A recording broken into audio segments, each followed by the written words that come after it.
Hello അസ്സലാമു അലൈക്കും, welcome back. അപ്പോൾ എന്തെല്ലാവരും വിശേഷം? സുഖമല്ലേ? അൽഹംദുലില്ലാ ഞാനിവിടെ അടിപൊളിയായിട്ട് പോകുന്നു കേട്ടോ. അപ്പോൾ അതാ കുറേ ദിവസങ്ങൾക്ക് ശേഷമാണ് വീണ്ടും ഒരു വ്ളോഗ് എടുക്കുന്നത്. അതിൻ്റെ ഇടയിൽ കുറച്ച് തിരക്കും മടിയൊക്കെ പിടിച്ച് അങ്ങനെ വ്ളോഗൊക്കെ എടുക്കാൻ മടി പിടിച്ചിരുന്നു കേട്ടോ. ഇപ്പോൾ ദാ ഇന്നെൻ്റെ ഒരു ഡേ ഇൻ മൈ ലൈഫാണ്, ഒരു റമദാൻ ഡേ ഇൻ മൈ ലൈഫാണ് കേട്ടോ. അപ്പം ഞാൻ ഒരു ഫസ്റ്റത്തെ അത്തായാണ് കേട്ടോ, നമ്മളെ പുതിയ വീട്ടിലെ ഫസ്റ്റത്തെ അത്തായാണ്. അതുകൊണ്ട് തന്നെ നല്ലൊരു എക്സൈറ്റ്മെൻറ്റ് ഉണ്ടായിരുന്നു. എങ്ങനെയാണ് എൻ്റെ ഫസ്റ്റ് എക്സ്പീരിയൻസ് ആണ് കേട്ടോ. അത്താഴത്തിന് ഇതേപോലെ എണീച്ച് സാധനമൊക്കെ ചൂടാക്കുക പൊരിക്കുക എന്നുള്ളതൊക്കെ ഞാൻ ഇതുവരെ ആ ഒരു പണി ഏറ്റെടുത്തിട്ടേ ഇല്ല. എപ്പോഴും ഫുഡൊക്കെ വീട്ടിലുമ്മ ഫുഡൊക്കെ ഉണ്ടാക്കി ചൂടാക്കി ഇരുന്ന് കഴിക്കും. എന്നിട്ട് ചിലപ്പം കുറച്ച് പാത്രം കേക്കിയിട്ട് അങ്ങനെ പോവും. അല്ലാതെ ഫുഡ് ചൂടാക്കലും പൊരിക്കലും അങ്ങനത്തെ പണി ഞാൻ ഇതുവരെ ഏറ്റെടുത്തിട്ടില്ല കേട്ടോ. അപ്പോൾ അതുകൊണ്ട് തന്നെ എണീക്കാൻ നല്ല ഇൻട്രസ്റ്റ് ഉണ്ടായിരുന്നു കേട്ടോ. കാരണം ഞാൻ പറഞ്ഞല്ലോ കുറച്ച് എക്സൈറ്റ്മെൻറ്റ് ഉണ്ടായിരുന്നു. നോമ്പിനിങ്ങനെ ആദ്യമായിട്ടല്ല ഇങ്ങനെ എണീറ്റ് ഫുഡൊക്കെ ചൂടാക്കി അങ്ങനത്തെ പണികളൊക്കെ ചെയ്യുന്നത്. അപ്പം പിന്നെ അതുമല്ല നമ്മൾ പുതിയ വീട്ടിലെ ഫസ്റ്റത്തെ നോമ്പാണ്. അപ്പം അതിൻ്റെ കുറച്ച് എക്സൈറ്റ്മെൻ്റ് ഒക്കെ ഉണ്ടായിരുന്നു.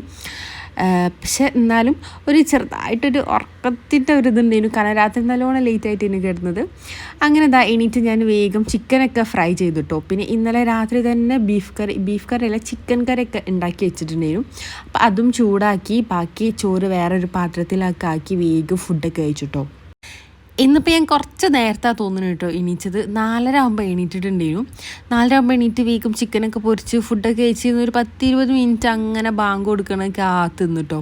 അങ്ങനെ ഇരിക്കുമ്പോൾ നമുക്കിങ്ങനെ ഉറക്കത്തിലേക്കുള്ളത് ആ ഒരു ടെൻഡൻസി വല്ലാണ്ട് കൂടും. അപ്പം നാളെ മുതൽ കുറച്ച് നേരം വൈകി എണീക്കാമെന്നൊക്കെ വിചാരിച്ചു. അങ്ങനെ ഞാൻ റൂമിലേക്ക് പോയപ്പോൾ ഒരാൾ ഉറക്കത്തിൽ എണീറ്റ് അങ്ങനെ ഇരിക്കുന്നുണ്ട്. നിസ്കരിക്കാൻ വേണ്ടിയിട്ട് ലൈറ്റ് ഇട്ടപ്പം മൂപ്പര് ആ വെളിച്ചം കണ്ടിട്ട് എണീറ്റ് അങ്ങനെ ഇരിക്കുന്നുണ്ടായിരുന്നു. പിന്നെ ഞാൻ ലൈറ്റൊക്കെ ഓഫാക്കിയപ്പം ആൾ വേഗം കിടന്നുറങ്ങിട്ടോ. ഇനിയിപ്പോൾ ഇത് പിറ്റേ ദിവസം രാവിലാണ്. ഇന്നിപ്പോൾ സൺഡേ ആയതുകൊണ്ട് തന്നെ ഇവർക്ക് സ്കൂളില്ലല്ലോ. അങ്ങനെ രണ്ടാളും എണീറ്റ് ഇസാൻക്കാണെങ്കിൽ ഭയങ്കര ടെൻഷന്. നോമ്പാണമ്മ, ഇന്ന് മുതൽ നോമ്പ് തുടങ്ങിയോ, ഇനി ഫുഡൊന്നും ഉണ്ടാവില്ലേ, ഓൻ്റെ ടെൻഷൻ ഇതാവും. നമുക്ക് നോമ്പായതിനെക്കൊണ്ട് ഓൻക്കും ഫുഡ് കൊടുക്കൂലേ എന്നുള്ള ടെൻഷനാണ് ഓൻക്ക്. ഇവനാണെങ്കിൽ ഇങ്ങനെ റിപ്പീറ്റ് ചെയ്ത് ഇങ്ങനെ ചോദിക്കുന്നുണ്ടേനു, ഫുഡ് തിന്നാൻ പറ്റൂലേ, തരോ, എന്താണ് ഇതാണെന്നൊക്കെ ഇങ്ങനെ ചോദിക്കുന്നുണ്ടേനു. അങ്ങനെ ഞാൻ വേഗം പത്തിരിയൊക്കെ ഉണ്ടാക്കി കൊടുത്തപ്പോൾ ഓൻക്കൊരു സമാധാനമായി. അങ്ങനെ 3 ആൾക്കാരും ചായ കുടിക്കാൻ കേട്ടോ. പിന്നെ നോമ്പായതുകൊണ്ട് രാവിലെ അങ്ങനെ പ്രത്യേകിച്ച് പണികളൊന്നുമില്ല. ഞാൻ രാത്രി തന്നെ ചപ്പാത്തിൻ്റെ മാവൊക്കെ കുഴച്ചിട്ട് ഫ്രിഡ്ജിൽ വെച്ചിട്ടുണ്ടേനു. ഞാൻ എണീറ്റ പാടത്തന്നെ അത് ജസ്റ്റ് പുറത്തെടുത്ത് വെച്ച് പിന്നെ രാത്രി കറിയും ഉള്ളത് ബാക്കി ഉണ്ടായിരുന്നു. അപ്പോൾ പിന്നെ ജസ്റ്റ് ചപ്പാത്തിയും കറിയും അതങ്ങനെ കൊടുത്ത്. ഇനിയിപ്പോൾ ഉച്ചക്കത്തേക്കും ഈ ഒരു സെയിം കറി തന്നെ ഉണ്ട്. പിന്നെ അത്താഴത്തിന് വെച്ച് ചോറും ഉണ്ടായിരുന്നു. അപ്പോൾ അതൊന്ന് ചൂടാക്കിയിട്ട് അതങ്ങനെ കൊടുക്കും. അതുകൊണ്ട് ഇങ്ങനെ കാര്യമായിട്ടുള്ള വലിയ പണിയൊന്നുമില്ല, ജസ്റ്റ് ഒന്ന് അടിച്ചു വാരിയിടണം, ആ പണികളൊക്കെ തന്നെ ഉള്ളൂ കേട്ടോ. പിന്നെ അതിൻ്റെ ഇടയിൽ ഇവൻ്റെ കുളിയൊക്കെ കഴിഞ്ഞിട്ടോ. കുളിയൊക്കെ കഴിഞ്ഞിട്ട് ഇവർ ഇങ്ങനെ ഓടിച്ചാടി കളിച്ചിട്ട് ആകെ വേർത്തിക്കണം. ഇപ്പോഴാണെങ്കിൽ നല്ല ചൂടായതുകൊണ്ട് തന്നെ പെട്ടെന്ന് ഇങ്ങനെ വേർത്ത് കുളിക്കും കേട്ടോ. പ്രത്യേകിച്ച് എൻ്റെ ഇസാനാണെങ്കിൽ ഒരു വേർപ്പിൻ്റെ ആളാണ്, ഓടിച്ചാടിയല്ലേ കളിക്കുക. പിന്നെ അതൊക്കെ കഴിഞ്ഞ് കുറച്ച് നേരം അവിടെ കിടന്ന് ഇവിടെ കിടന്നൊക്കെ കളിച്ച് ഒരു 4:30 ആയപ്പോൾ ഞാൻ വേഗം കിച്ചണിലേക്ക് എത്തി. എനിക്ക് മാത്രമേ നോമ്പുള്ളതുകൊണ്ട് ഞാൻ പിന്നെ കുറച്ചെന്തെങ്കിലും ഉണ്ടാക്കാമെന്നാട്ടോ വിചാരിച്ചത്. പക്ഷേ എന്തെങ്കിലും ഉണ്ടാക്കും വേണം. കാരണം ഞാൻ ഒറ്റക്കാണെങ്കിലും എനിക്ക് നോമ്പെടുക്കുമ്പോഴൊക്കെ എന്തെങ്കിലുമൊക്കെ സ്നാക്സൊക്കെ കഴിച്ചില്ലെങ്കിൽ വല്ലാത്തൊരു കുറ്റബോധമായിരിക്കും. അപ്പോൾ അതുകൊണ്ട് ഞാൻ വിചാരിച്ചു ഫസ്റ്റ് തന്നെ കട്ട്ലേറ്റ് ഉണ്ടാക്കാമെന്ന്. എനിക്ക് ഫേവറേറ്റ് നോമ്പ് എന്ന് പറയുമ്പോൾ ആ ഒരു കട്ട്ലേറ്റ്, സമൂസ, അതൊക്കെയാണല്ലോ മെയിനായിട്ട് നമ്മൾ മുന്നിൽ വരാം. അപ്പോൾ പിന്നെ കട്ട്ലേറ്റ് ഉണ്ടാക്കാൻ വിചാരിച്ചിട്ടോ. പിന്നെ ഇവർ 3 ആൾക്കാരും കട്ട്ലേറ്റ് കഴിക്കില്ല. പിന്നീട് സമാന് വേണമെങ്കിൽ ഒന്ന് ഇങ്ങനെ ജസ്റ്റ് ഇങ്ങനെ കഴിച്ച് നോക്കും. എസക്കോ ഇസാൻക്കൊന്നും തീരെ താല്പര്യമില്ല. ഇസാന് തീരെ നോക്കില്ല. എസ വേണമെങ്കിൽ നിർബന്ധിച്ചാലൊക്കെ ഒരു പകുതിയോ ഒന്നൊക്കെ കഴിക്കും. അല്ലാതെ ഇവർക്ക് വേണ്ടിയിട്ട് ഞാൻ സ്നാക്സ് ഉണ്ടാക്കിയിട്ട് കുറേ ഉണ്ടാക്കിയിട്ടൊന്നും കാര്യമില്ല കേട്ടോ. ഇവരങ്ങനത്തെ ഈ സമൂസ, കട്ട്ലേറ്റ്, ചിക്കൻ റോള് അങ്ങനത്തെ ഒരു ഐറ്റംസും ഇവർ കഴിക്കൂല. അപ്പോൾ അതുകൊണ്ട് തന്നെ ഞാൻ ഒരു ഉരുളക്കിഴങ്ങ് എടുത്തിട്ടുള്ളൂ കേട്ടോ. ഒരു ഉരുളക്കിഴങ്ങ് കറിയിലേക്കും ഒരു ഉരുളക്കിഴങ്ങ് പിന്നെ കട്ട്ലേറ്റ് ഉണ്ടാക്കാനും വേണ്ടിയിട്ട് അങ്ങനെ എടുത്തതാണ് 2 ഉരുളക്കിഴങ്ങ്. പിന്നെ എനിക്ക് വേണ്ടി ഉണ്ടാക്കണമെന്നുള്ള ആ ഒരു മടിയും ഇല്ല കേട്ടോ. കാരണം എനിക്കെന്തായാലും നോമ്പറക്കുമ്പം എന്തെങ്കിലും സ്നാക്സൊക്കെ കഴിക്കണം. അപ്പോൾ അതുകൊണ്ട് പിന്നെ ഉണ്ടാക്കാനുള്ള മടിയൊന്നും ഇല്ലേനും. പിന്നെ ആരും കഴിക്കാതെ നമ്മൾ മാത്രം ഇങ്ങനെ ഒറ്റയ്ക്ക് കഴിക്കുമ്പോഴുള്ള ഒരു ബോറടി ഉണ്ടാവില്ലേ, അത് അപ്പം ഞാൻ സത്യം പറഞ്ഞാൽ അമാന എൻ്റെ കൂടെ നോമ്പിനുണ്ടാവുമെന്ന് ഫുൾ വിചാരിച്ചതേനു. എന്നിട്ട് നമുക്ക് അങ്ങനെ വെറൈറ്റി പലഹാരങ്ങളൊക്കെ ഉണ്ടാക്കണം, ഓൾക്ക് ഇങ്ങനെ പഠിക്കണം അങ്ങനെയൊക്കെ പറഞ്ഞതിന് കേട്ടോ. പിന്നെ പെട്ടെന്ന് ഓളിന്ന് രാവിലെ പോയപ്പോൾ പിന്നെ അതിൻ്റെ ഒരു ചെറിയ സങ്കടം ഉണ്ടായിരുന്നു. മക്കൾക്കും എനിക്കുമൊക്കെ ഒരു ചെറിയൊരു സങ്കടം ഉണ്ടായിരുന്നു കേട്ടോ. കാരണം നമ്മൾ രണ്ടാളും ഫുഡ് ഉണ്ടാക്കി അങ്ങോട്ടും ഇങ്ങോട്ടും ഫുഡ് ഉണ്ടാക്കി കഴിക്കുമ്പോഴൊക്കെ നല്ല രസമായിരുന്നു. കുറേ ഫുഡൊക്കെ ഇങ്ങോട്ട് കഴിച്ചു പോവും രണ്ടാളും പാടിയൊക്കെ കഴിക്കുമ്പം. വർത്താനം പറഞ്ഞ് ഇരുന്ന് പണി എങ്ങനെ പണി നടക്കുന്നതും അറിയില്ല, പാട്ടും വെച്ച് വർത്താനമൊക്കെ പറഞ്ഞിട്ട് അങ്ങനെ ഉണ്ടാക്കുമ്പം. അപ്പം അതുകൊണ്ട് തന്നെ ഇന്നത്തെ ദിവസം എനിക്ക് ചെറുതായിട്ടൊരു മൂഡ് ഓഫ് ഉണ്ടായിരുന്നു കേട്ടോ. നമ്മളിങ്ങനെ ഒറ്റയ്ക്ക് ഇത്രയും ദിവസം ഒരാൾ നമ്മളെ കൂടെ ഉണ്ടായി വർത്താനം പറഞ്ഞ് അത് ചെയ്ത് ഇത് ചെയ്ത് ഉള്ളി കട്ട് ചെയ്ത് തരാനും വെളുത്തുള്ളി ഉരിച്ച് തരാനും ഒക്കെ ഒരാളുണ്ടായിരുന്നു. ഇപ്പം പിന്നെ ഒറ്റയ്ക്ക് പണിയെടുക്കുമ്പോൾ അതിൻ്റേതായിട്ടുള്ളൊരു സങ്കടമൊക്കെ ഉണ്ടായിരുന്നു. പക്ഷെ കുഴപ്പമില്ല, എന്തായാലും നമ്മൾ ഒറ്റക്കാണല്ലോ പിന്നെ നിൽക്കേണ്ടത്. അങ്ങനെ ഞാൻ ബീഫ് കട്ട്ലറ്റ് ആണ് ഉണ്ടാക്കുന്നത്. ബീഫും ഉരുളക്കിഴങ്ങും പാടി കുറച്ച് മല്ലിപ്പൊടിയും കുറച്ച് മുളക് പൊടി ഉപ്പും കൂടി ചേർത്തിട്ട് ഒരു 6-7 വിസിൽ അടുപ്പിച്ചെടുക്കുന്നുണ്ട്. വേറെ സ്നാക്സ് ഒന്നുമില്ല, ഈ ഒരു കട്ട്ലേറ്റ് മാത്രം ഉണ്ടാക്കാൻ വിചാരിച്ചു. പിന്നെ തടിച്ചത്തിരി ഉണ്ടല്ലോ, നൈസ് പത്തിരീൻ്റെ കുറച്ച് കട്ടിപ്പത്തിരി, അത് ഉണ്ടാക്കാം. ബീഫ് കറി ഉണ്ടാക്കാമെന്നാണ് വിചാരിക്കുന്നത്. പിന്നെ ഞാൻ കസ്റ്റർഡ് ഉണ്ടാക്കണം വിചാരിച്ചു. കസ്റ്റർഡ് വാട്ടർ ഉണ്ടല്ലോ, കസ്റ്റർഡ് വെള്ളം, അതുണ്ടാക്കാമെന്ന് വിചാരിച്ചു. പക്ഷേ എനിക്ക് ആ ഒരു പോമോഗ്രാനൈറ്റ് കിട്ടിയിട്ടില്ല. അപ്പം ഞാൻ വിചാരിച്ചു അത് മാത്രം ഇട്ടിട്ട് ഉണ്ടാക്കാമെന്നാണ്. എനിക്ക് കസ്റ്റർഡിലെ ആപ്പിളൊന്നും വലിയ ഇഷ്ടമില്ല. ജസ്റ്റ് ആ ഒരു പച്ചമുന്തിരി ഉണ്ടെങ്കിൽ അതും ഇഷ്ടമാണ്, പിന്നെ ആ പോമോഗ്രാനൈറ്റ് ഉണ്ടല്ലോ അതും ഇഷ്ടമാണ്. അപ്പോൾ അത് രണ്ടും കിട്ടാത്തതുകൊണ്ട്, അത് രണ്ടല്ല പോമോഗ്രാനൈറ്റ് കിട്ടാത്തതുകൊണ്ട് പിന്നെ ഞാൻ അത് ഉണ്ടാക്കില്ല, നോർമൽ നാരങ്ങ വെള്ളം ഉണ്ടാക്കാമെന്ന് വിചാരിച്ചു. അതന്നെ പിന്നെ മക്കൾ കുടിക്കല്ലോ എന്ന് വിചാരിച്ചിട്ടാണ്. എനിക്ക് ആ ഒരു വെള്ളം വലിയ നിർബന്ധമൊന്നുമില്ല, അപ്പോൾ മക്കൾക്ക് ഇഷ്ടമാണ്. അപ്പോൾ പിന്നെ ഏതായാലും നോമ്പല്ലേ, ആ ഒരു ഇതുണ്ടായിക്കോട്ടെ, നോമ്പിന് എല്ലാവരും അതുണ്ടാക്കുമല്ലോ നാരങ്ങ വെള്ളം. അപ്പോൾ അതുകൊണ്ട് ഉണ്ടാക്കാമെന്ന് വിചാരിച്ചിട്ട് അങ്ങനെ അതും ഉണ്ടാക്കാൻ വിചാരിച്ചു. അപ്പം ഇത്രയേ ഉള്ളൂ. മറ്റത് കുറേ പലഹാരങ്ങളൊന്നുമില്ല. അതൊക്കെ വീട്ടിലൊക്കെ ഉണ്ടാകുമ്പോൾ രണ്ട് പലഹാരങ്ങളൊക്കെ ഉണ്ടാക്കും കേട്ടോ. ഒരു മധുരം ഒരു എരിവും, അല്ലെങ്കിൽ 2 എരിവും അങ്ങനെയൊക്കെ ആയിട്ട് ഉണ്ടാക്കും. ഇതിപ്പം ഞാൻ ഒറ്റക്കല്ലേ ഉള്ളൂ, കട്ട്ലേറ്റ് തന്നെ എനിക്ക് ധാരാളമാണ്. അപ്പോൾ പിന്നെ അത് മാത്രം ഉണ്ടാക്കാൻ വിചാരിച്ചു. അങ്ങനെ ഞാൻ കട്ട്ലേറ്റിലേക്കുള്ള ഐറ്റംസൊക്കെ ഒന്ന് കട്ട് ചെയ്ത് റെഡിയാക്കി വെക്കുന്നുണ്ട്. പിന്നെ കുറച്ച് പച്ചമുളകും ഇഞ്ചിയും വെളുത്തുള്ളിയും പാടി ഒന്ന് പേസ്റ്റ് ചെയ്തിട്ട് വെക്കുന്നുണ്ട് കേട്ടോ. ഈ കട്ട്ലേറ്റും സമൂസ അങ്ങനത്തെ ഐറ്റംസൊക്കെ ഉണ്ടാക്കുമ്പം ഈ ഉള്ളി വാട്ടുന്നതിലേക്ക് ഇങ്ങനെ പേസ്റ്റാക്കി ഇട്ട് കൊടുക്കുകയാണെങ്കിൽ, അല്ലെങ്കിൽ ചതച്ചിട്ട് കൊടുക്കുകയാണെങ്കിൽ ഒന്നുകൂടി ടേസ്റ്റ് ഉണ്ടാവും കേട്ടോ. പ്രത്യേകിച്ച് പച്ചമുളക് നോർമലി ചെറുതാക്കി ചോപ്പ് ചെയ്ത് ഇടുന്നതിനേക്കാളും ടേസ്റ്റ് ഉണ്ടാവും ഇതേപോലെ ഒന്ന് ക്രഷ് ചെയ്തിട്ട് അല്ലെങ്കിൽ പേസ്റ്റ് ആക്കിയിട്ട് ഇടുമ്പോൾ. അതിൻ്റെ ആ ഒരു നല്ലൊരു ഫ്ലേവർ കിട്ടും കേട്ടോ. അങ്ങനെ ട്രൈ ചെയ്യാത്തവരുണ്ടെങ്കിൽ ഒന്ന് ഉണ്ടാക്കി നോക്കി, നല്ല ടേസ്റ്റാണ്. അങ്ങനെ ഇടുമ്പോൾ നോർമൽ കട്ട് ചെയ്തിട്ടോ അല്ലെങ്കിൽ ഇടുന്നതിനേക്കാൾ ടേസ്റ്റാണ് കേട്ടോ. അപ്പം ഞാൻ ബീഫും ഉരുളക്കിഴങ്ങൊക്കെ വിസിൽ ഓഫാക്കിയതിന് ശേഷം ഉള്ളിലേക്ക് ഒന്ന് വാട്ടിയെടുക്കാമെന്ന് വിചാരിച്ചു. അപ്പോഴേക്കും അതിൻ്റെ വിസിലൊക്കെ പോയി ഇതിലേക്കൊന്ന് മിക്സ് ചെയ്തിടാമല്ലോ. സത്യം പറഞ്ഞാൽ ഇന്നത്തെ ദിവസം ടൈം പോയതേ അറിഞ്ഞിട്ടില്ലേനു. കാരണം ഇവിടെ ഇസാനും എസിയും സമാനും ഒക്കെ ഉള്ളതുകൊണ്ട് 3 ആളും അങ്ങോട്ടും ഇങ്ങോട്ടും കളിയും ചിരിയൊക്കെ ആയിട്ട് ഓരോ കാര്യങ്ങൾ നോക്കിയിരുന്നപ്പോഴേ ടൈം പോയതേ അറിഞ്ഞിട്ടില്ല കേട്ടോ. ഞാൻ വിചാരിച്ചിട്ടും ഉണ്ടായിരുന്നു അസറൊക്കെ കഴിഞ്ഞിട്ട് ജസ്റ്റ് കിച്ചണിലേക്ക് കയറിയാൽ മതി, അത്രയ്ക്കുള്ള പണിയല്ലേ ഉള്ളൂ എന്ന് ഞാൻ വിചാരിച്ചിട്ടുണ്ടായിരുന്നു. അപ്പം പിന്നെ ഇവരും കൂടി ഉള്ളതുകൊണ്ട് ഞാൻ പറഞ്ഞില്ലേ, ഇവരെ അത് ചെയ്ത് ഇവർക്ക് ഇതെടുത്ത് കൊടുത്ത് ഇവർക്ക് ഫുഡ് എടുത്ത് കൊടുത്ത് അങ്ങനെയൊക്കെ ആകുമ്പോൾ തന്നെ കുറേ ടൈം അങ്ങനെ പോയിട്ടുണ്ടായിരുന്നു കേട്ടോ. അതൊരു ടൈം പോവാത്ത പോലെ എനിക്ക് തോന്നിയിട്ടേ ഇല്ല ഇപ്രാവശ്യം ഈ ഫസ്റ്റത്തെ നോമ്പിന്. ഇനിയിപ്പം നാളെ മുതൽ ഇപ്പം എന്താണെന്ന് പറയാൻ പറ്റില്ല. കാരണം നാളെ മുതൽ ഇസാൻ സ്കൂളിൽ പോയി കഴിഞ്ഞാൽ പിന്നെ ഇവിടെ എസക്കും സമാൻക്കും ഒക്കെ ഒരു സൈലൻസ് ആയിരിക്കും. ഇവർക്ക് മെയിനായിട്ട് ഇസാൻ ഉണ്ടാകുമ്പോഴാണ് കേട്ടോ ഒരു എൻ്റർടൈൻമെൻറ്റ് ഉണ്ടാവല്. കാരണം ഇവനാണ് ഇങ്ങനെ എല്ലാത്തിനും കളിക്കാൻ, ഇപ്പോൾ കുരുത്തക്കേടാണെങ്കിലും ഒക്കെ ഇവനായിരിക്കും മുമ്പിൽ. അപ്പം അതുകൊണ്ട് ഇവന് സ്കൂളിൽ പോയി കഴിഞ്ഞാൽ പിന്നെ ഇവർക്ക് രണ്ടാക്കും ഭയങ്കര ഒരു മടിയാണ്. അപ്പോഴേക്കും ഉള്ളിലേക്ക് ഒന്ന് വാടിയപ്പം ഞാൻ അതിലേക്ക് കുറച്ച് ഗരം മസാലയും കുറച്ച് മഞ്ഞൾപ്പൊടിയും കൂടി ഇട്ട് കൊടുത്തിട്ടുണ്ട് കേട്ടോ. പിന്നെ വേറെ മുളക് പൊടിയൊന്നും ഇട്ട് കൊടുത്തിട്ടില്ല, കാരണം ആ ഒരു പച്ചമുളകിൻ്റെ പേസ്റ്റ് തന്നെ ഇട്ട് കൊടുത്തിട്ടുണ്ടാവില്ല. അപ്പോൾ അതിൽ തന്നെ അത്യാവശ്യം നല്ല എരിവുണ്ടാവും. ഇനിയിപ്പോൾ ഞാൻ ഉരുളക്കിഴങ്ങ് ജസ്റ്റ് മാറ്റി കൊടുക്കുന്നുണ്ട്, ബീഫ് മാറ്റി കൊടുത്തിട്ട് ബീഫൊന്ന് ഞാനൊന്ന് ക്രഷ് ചെയ്തിട്ട് ഈ ഒരു മസാലയിലേക്ക് ഇട്ട് കൊടുക്കുന്നുണ്ട്. ഇനിയിപ്പോൾ ഈ ഉരുളക്കിഴങ്ങ് നല്ല പോലെ ഒന്ന് മാഷ് ചെയ്ത് കൊടുക്കുന്നുണ്ട് കേട്ടോ. ഇതിപ്പോൾ ഞാൻ ഈ അടുത്ത് ടൗണിൽ പോയപ്പോൾ വാങ്ങിയിട്ടുള്ളൊരു മാഷറാണ്, ഭയങ്കര ഹെൽപ്ഫുള്ളാണ് കേട്ടോ. നല്ല പോലെ ഉരുളക്കിഴങ്ങ് നല്ല പോലെ മാഷ് ചെയ്ത് കിട്ടുന്നുണ്ട്. മറ്റേത് ആദ്യം ഞാനൊരു കയ്യിലൊക്കെ വെച്ചിട്ട് ഇങ്ങനെ കുത്തി ഉടച്ചെടുക്കലാണ്. അപ്പോൾ എങ്ങനെ ആയാലും ഈ ചെറുതായിട്ട് ഉരുളക്കിഴങ്ങ് ഇങ്ങനെ ഉടയാതൊക്കെ നിൽക്കലുണ്ട്. ഇതുകൊണ്ട് നല്ല സുഖത്തിൽ ഇങ്ങനെ മാഷ് ചെയ്തെടുക്കാൻ പറ്റുന്നുണ്ട് കേട്ടോ ഉരുളക്കിഴങ്ങ്. അപ്പം ഞാൻ അതിലേക്ക് വേവിച്ച് ജസ്റ്റ് ഒന്ന് ക്രഷ് ചെയ്ത് വെച്ചിട്ടുള്ള ബീഫും കൂടി ഇട്ട് കൊടുത്തിട്ട് നല്ലപോലെ മിക്സ് ചെയ്ത് കൊടുക്കുന്നുണ്ട്. പിന്നെ ഈ നോമ്പ് സമയം ആയതുകൊണ്ട് ഉപ്പൊന്നും ചെക്ക് ചെയ്യാൻ പറ്റില്ലല്ലോ, അതുകൊണ്ട് ഉപ്പൊക്കെ നോക്കിയിട്ടിടാം. എൻ്റെ ബീഫ് കറി ഉണ്ടാക്കിയപ്പോൾ നല്ല ഉപ്പേനും കേട്ടോ. പിന്നെ ഞാൻ അതിലേക്ക് കുറച്ച് വെള്ളമൊക്കെ ഒഴിച്ച് സെറ്റാക്കി വെച്ചതേനും. കട്ട്ലേറ്റിൽ പിന്നെ ഉപ്പൊക്കെ ഓക്കേനും. പിന്നെ അതാ എനിക്കിന്ന് നല്ല പണി തന്നൊരു സാധനമാണ് കേട്ടോ ഈ ഒരു പത്തിരി. ഞാൻ ഭയങ്കര സ്പീഡിൽ എല്ലാ പണിയും തീർത്തുകൊണ്ടിരിക്കേനും. അങ്ങനെ ഞാൻ നോർമലി ഉണ്ടാക്കുന്നത് പോലെ തന്നെയായിരുന്നു പത്തിരി ഉണ്ടാക്കിയത്. പക്ഷെ എന്തോ ഇതിപ്പോൾ പുതിയ പൊടിയാണ്, അതുകൊണ്ടാണോ എന്നറിയില്ല, നല്ല പോലെ പണി കിട്ടിയിട്ടുണ്ടായിരുന്നു. പൊടിയൊക്കെ കുഴച്ചൊരു 2 മിനിറ്റ് കഴിഞ്ഞപ്പോൾ തന്നെ പൊടി നല്ലപോലെ ഡ്രൈ ആയിപ്പോയി.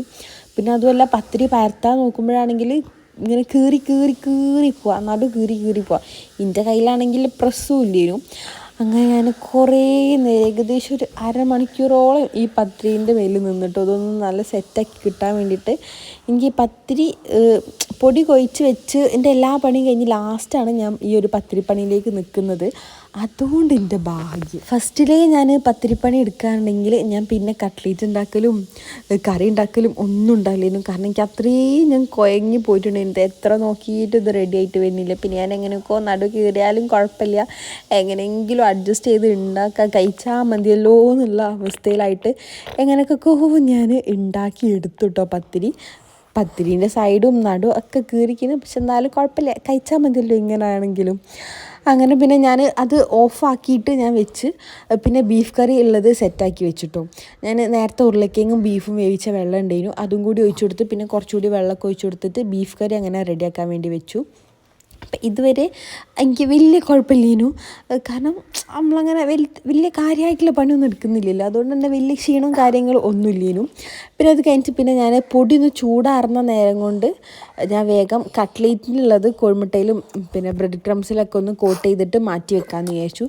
എന്നിട്ട് പത്തിരി ഉണ്ടാക്കി ആ പാനിൽ തന്നെ കട്ട്ലേറ്റും പൊരിക്കാമെന്നൊക്കെയാണ് എൻ്റെ ഒരു പ്ലാനിങ്. ഞാൻ നേരത്തെ പറഞ്ഞ പോലെ തന്നെ പ്ലാനിങ് ഒക്കെ നല്ല അടിപൊളിയായിട്ട് പ്ലാനൊക്കെ ചെയ്ത് സംഭവമൊക്കെ സെറ്റാക്കി. പിന്നെ ഞാൻ പറഞ്ഞല്ലോ ആ പത്തിരിയിലാണ് എനിക്ക് പണി വന്നത്. അപ്പം ഞാനിതാ റസ്ക് പൊടിക്ക് പകരം ഞാൻ ബ്രെഡ് ക്രംസ് ആയിട്ട് കൊടുത്തത്. എനിക്ക് റസ്ക് പൊടിനേക്കാളും കുറച്ചുകൂടി നല്ല ടേസ്റ്റ് തോന്നിയത് ബ്രെഡ് ക്രംസാണ്. ഒന്നുകൂടി നല്ല മുരി ഉണ്ടാവും ബ്രെഡ് ക്രംസിൽ ഉണ്ടാക്കുന്ന സമയത്ത്. കോഴിമുട്ടയിലും ബ്രെഡ് ക്രംസിലൊക്കെ കോട്ട് ചെയ്തിട്ട് അതവിടെ റെഡിയാക്കി വെക്കുന്നുണ്ടായിരുന്നു.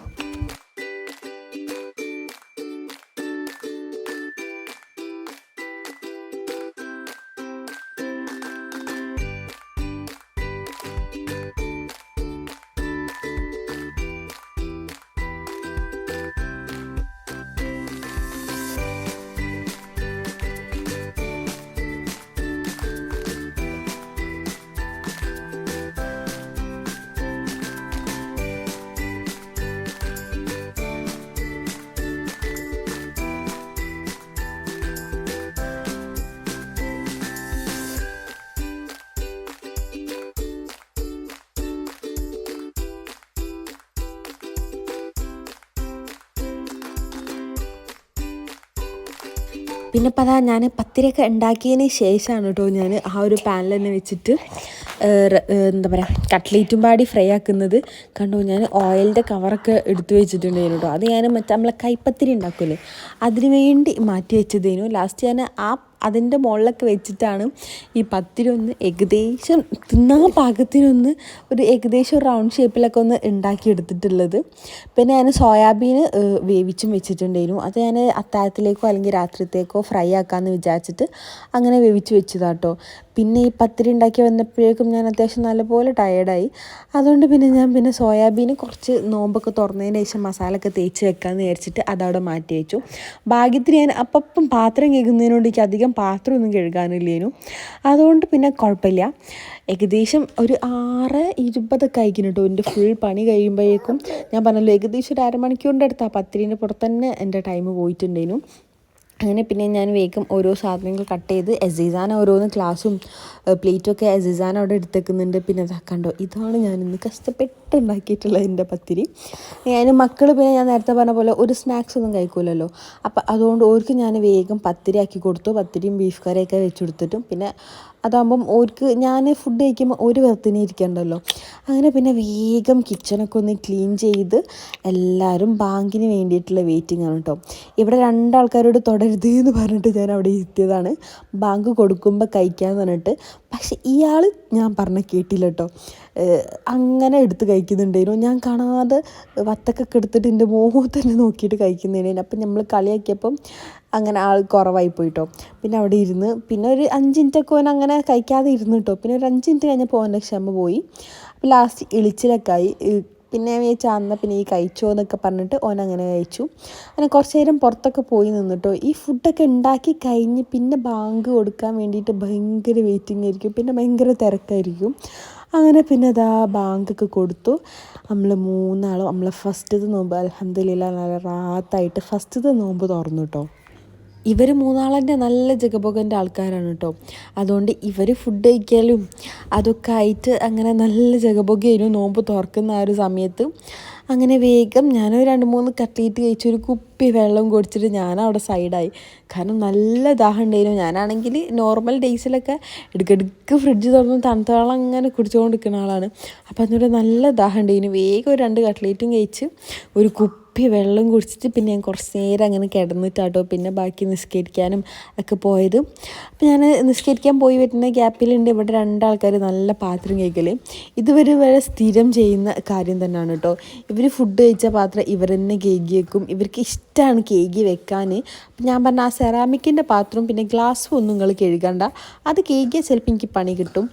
അത് ഓരെന്തായാലും പൊട്ടിക്കും. അപ്പോൾ പിന്നെ ഞാൻ വിചാരിച്ചു അത് നിങ്ങൾ കേൾക്കണ്ട, നിങ്ങൾ ആ സ്റ്റീലിൻ്റെ പ്ലേറ്റ് ഉണ്ടല്ലോ അത് മാത്രമേ കേൾക്കാൻ മതിയെന്ന്.